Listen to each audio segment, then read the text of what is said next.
Shane, you realize that the more people get the right to make decisions, the less power you have as an elected MLA. Because right now you have all the power to make the decisions on behalf of all your constituents. If there is more referendums, then you lose some power. Sure.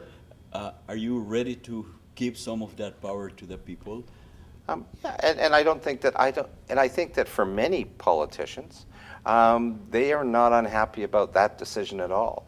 I mean, I look at the one referendum that we had in British Columbia on the HST, which was a citizen-driven initiative, remarkably successful, more successful than I ever thought it would be, to get to referendum and then to in fact be successful at what's a pretty high threshold to be successful. And that worked. And I'll tell you, for a lot of politicians, that was kind of a bit of a relief, because they didn't have to make the decision anymore, because the decision was made for them. So I don't think politicians worry about giving that up so much. Cabinets might, governments might, individual MLAs not so much. Okay, so you're not worried about losing some power or giving up some power on behalf of the people? Ultimately, the power you get from the people who put you in place. I don't have any power except from the people who put me in place, and they always, at the end of the day, get to decide if they want to take it back. All right. But do you think that the more people decide, the less power you have as an MLA to make decisions? Well, are you afraid of losing that power? I'm not the least afraid of it. I'm not the least afraid of it. In fact, I think you make better decisions when you include people who are going to be impacted by the decision. Yes. I don't think it has to just be through referendum, though. I don't think it has to be simply through plebiscite. I think people often say that's the only same route. Thing. One is official, one is not That's official. right, but exactly. it's the same thing as measure, quantifying how many people are for and when.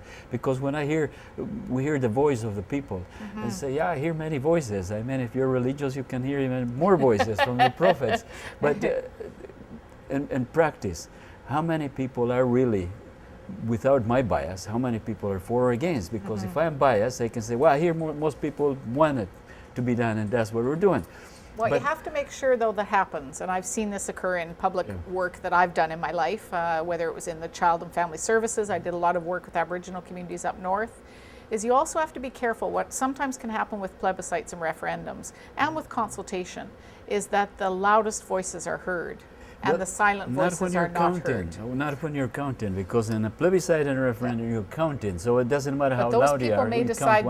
Those people may decide not to engage because they feel intimidated by the loudest voices. So that's, from my perspective, you have to be very careful to make sure that voices that, people who are marginalized, who often are not going to take part in a public process because they don't trust the system, or they are silenced because of their own challenges that they've had in their lives, we need to provide an opportunity for their voice to be heard. I take very seriously my responsibility to make sure that voices in my community that aren't often raised are raised, and that I also represent those voices. All right, as elections, one of those referendums, when you say, doesn't matter how loud you are, doesn't matter how much advertising you make, people go and vote. They do, but there are also many people. Referendum? It is a true referendum, but there are also many people disenfranchised from elections. People who live on the street, people who don't have ID, people who don't have the ability. So I think that's the piece that you have to balance out, is make sure those voices are heard. What do you think of direct democracy, which would be a way of doing international commitments and also local decision making by referendum? Because then we have the right to disagree, but let's count how many people are for and how many people are against, same as Parliament works. In England, the majority of parliamentarians say, no, we're not going to work. Here we don't even have that. Right. So at least if we had, we could have referendums. With computerized systems now, it's so easy to have a referendum. Do you think that that would be a solution to our lack of democracy? It's certainly something that's been taken up in different parts of the political spectrum. You could certainly, say 10, 15 years ago, gone to our Reform Party meeting and gotten complete agreement that this is the way to go. I would always say that voting is a crucial component. Voting on anything, voting on your representative, voting on a key referendum question is a component of democracy. But I would also say that unless there is an element of debate, of back and forth, of robust belief that we are equals, referenda often wind up producing very conservative results.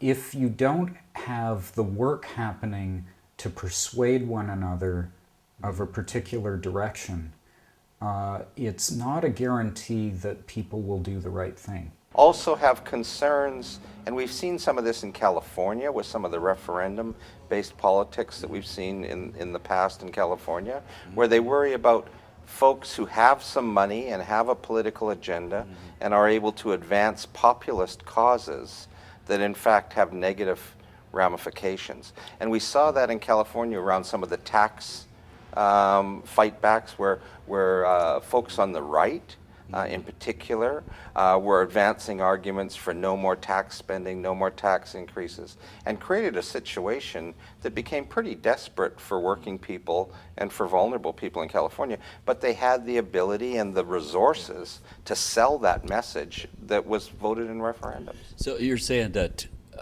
people can be persuaded to shoot in their own feet and their own foot, like make a decision that is actually detrimental for society, based on some propaganda, some group that lobby against, for instance, taxes. So you're saying people are not ready for direct democracy. Is that what you're saying? Well, what I'm saying is that I think that we see a situation where there are people and organizations and institutions that would want to advance certain positions that were in their interest.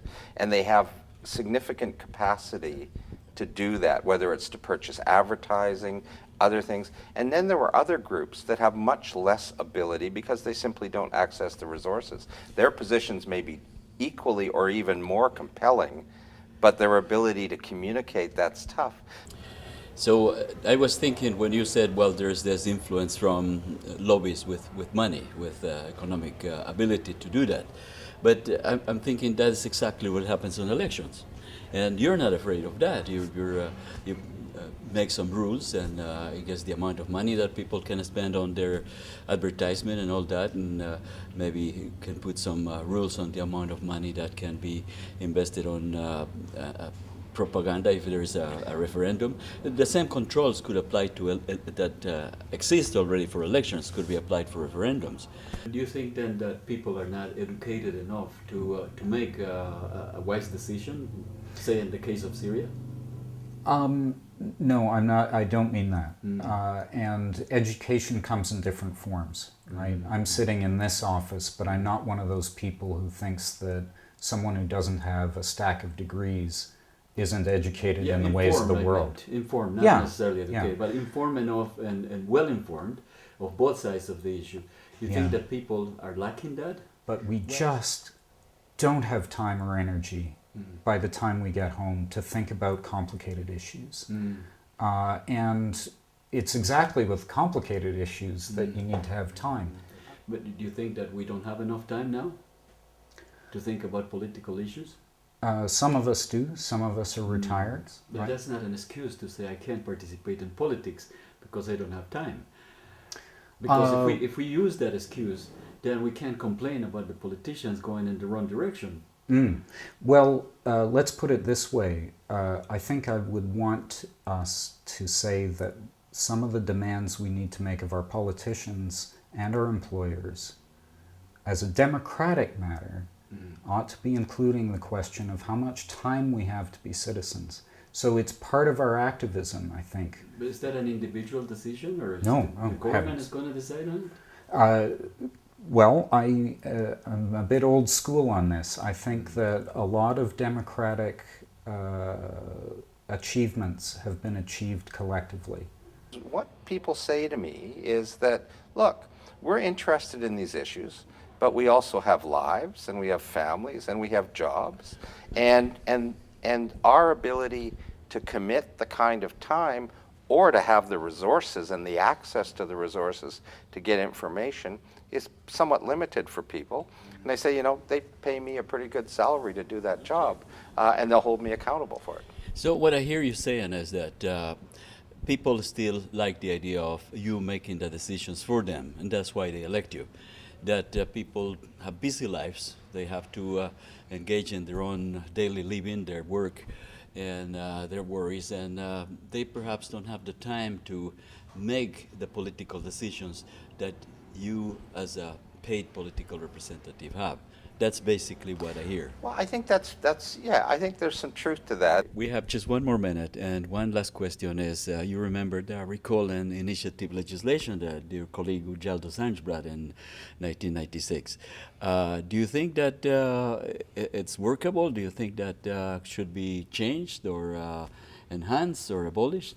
Well, I think it's there, and I don't think it's going anywhere, and I think it should remain. And for the longest time, I will tell you, I was not a believer that it was that it could work. And the HST proved to all of us that, in fact, it can work, and that that initiative can work. And so I think that's a very positive thing. And it was one of the remarkable, and it changed politics in this province well into the future. So I think it can work. Might it be tweaked in ways that make it improve it? Sure, there might be some room for that. I don't disagree with that. But I think it does work, and I don't think it's going anywhere. So you like recall, an initiative? Well, I think recall's legitimate.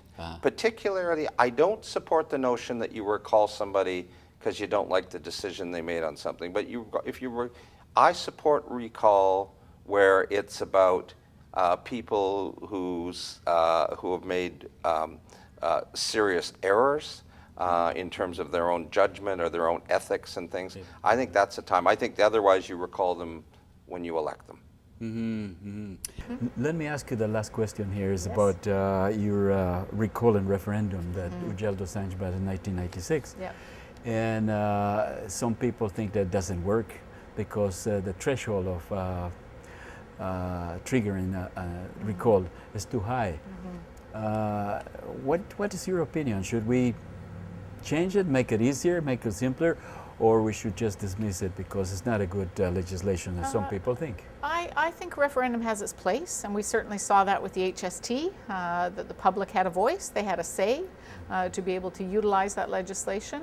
I think it is very serious, and so I think having a high threshold is important because I think it is a very serious question.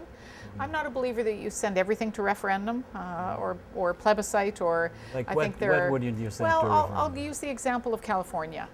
Where in California you have proposition approach. Taxes, yeah. And in proposition approach you can say nay to providing education dollars, for example. It was for taxes. That's right, for taxes to pay for education. That's right, yeah. That can be turned down by a majority who may not have kids in school, who think they've already had the opportunity to be educated. There are services, I believe, that are important for the good of society. Education, healthcare. You wouldn't put, should we provide healthcare for our seniors, to referendum. That's something a society should do. So I think there's some big issues that are part of what government should do that shouldn't be going to referendum. Are you afraid that most people would turn down providing for seniors? No, not at all. I think most people would. But I've seen it in education. support. I've seen many people in education who say, I no longer have children in school, so I don't want to pay my school taxes. Well, I believe education benefits everyone, regardless of whether you have children in school or not. Would you have a plebiscite on education and say it's not binding, but we just want to find out, in fact, because I believe that that's not true. That's my gut belief that most people, even if they don't have kids, they say, yeah, but I did have, or my sister has kids, or my neighbor has kids. And most people are rational enough to say, no, we have to pay taxes. I've sadly seen jurisdictions where that hasn't occurred, and I wouldn't want to put the future of our children and the future of our education system to the whim of what may occur. That's what I would worry. That would be my worry. If you have the time to participate on the building of direct democracy, NowPolling.ca is a cyber forum project where you can add your opinion, your vote, or your own initiative. You can start, for instance, with the topics on provincial government, right here in the middle of the topics. You click on it, and we have a whole list of different ministries, different topics. You can start with the first one, if you wish, Ministry of Public Administration, which means basically the office of the Premier. The first one is Ministry's mandate. and it lists the general responsibilities of the Premier or the Minister of Administration. Now remember that participation is the essence of direct democracy.